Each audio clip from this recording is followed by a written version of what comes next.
कोल्हापूरच्या रुकडीतलं अश्विनी क्लिनिक, नेहमी ओस असणारं हे क्लिनिक आज मात्र गजबजलंय आणि त्याचं कारण आहे दुहेरी हत्याकांड।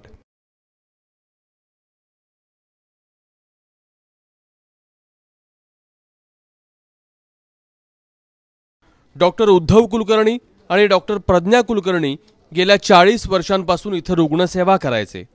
दोघांचीही वय 70 ते 75च्या आसपास, पण 2 दिवसांपासून घरात कोणतीही हालचाल न दिसल्यानं संशय बळावला। आज सकाळी आल्यानंतर गेट उघडं होतं, आल्यानंतर बघितलं तर दरवाजा हा उघडा होता। उघडा दरवाजा हाक 5-6 वेळा हाक मारल्यानंतर काय प्रसाद मिळाला नाही।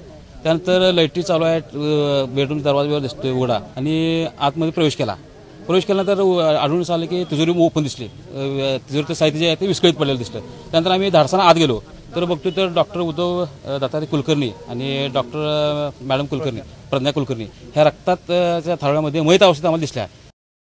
अपत्य नसल्यानं दोघांचाच एकमेकांना आधार होता। गेल्या काही वर्षांपासून त्यांचा शेजाऱ्यांशी संपर्कही कमी झाला होता। तुम्ही डॉक्टरांच्या शेजारी राहता, डॉक्टरांना शेवटला तुम्ही कधी भेटला होता? परवा दिवशी सकाळी दूध घेतली होती, दूध घेतात ते। परवा दिवशी सकाळी दूध घ्यायला म्हणजे 8 वाजता मॅडम, म्हणजे 8:15ला मॅडम आलती। तुमचा संवाद होतो दररोज त्यांच्याशी? नाही, दुधापुरतच तेवढं, ते पण त्यांनी हाक मारल्यानंतर दूध द्यायचं, हाच संवाद, बाकी काय। त्याच्या घरामध्ये कोण कोण असतं? काय ते दोघेच असतात, दोघेच नवरा दोघेच, डॉक्टर आणि डॉक्टर मिसेस। दोघांचीही हत्या अत्यंत निर्घृणपणे करण्यात आली आहे, त्यामुळे हे काम चोरीच्या उद्देशानं झालं असावं अशी शंका पोलिसांना आहे।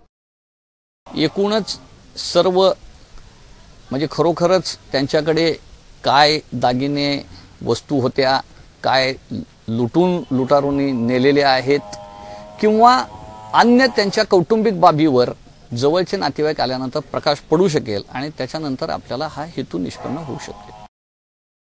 डिसेंबर महिन्यात शेजारच्याच इस्लामपूरमध्येही डॉक्टर दाम्पत्याची हत्या झाली। 8 महिन्यानंतर ही मारेकरी मोकाट आहेत, त्यामुळे पोलिसांच्या तपासावर प्रश्नचिन्ह निर्माण झालंय। पण त्याहून गंभीर प्रश्न आहे तो वृद्ध दाम्पत्यांच्या सुरक्षेचा। चंद्रशेखर खोलेसह रणजित माजगावकर, ABP माझा, रुकडी, कोल्हापूर।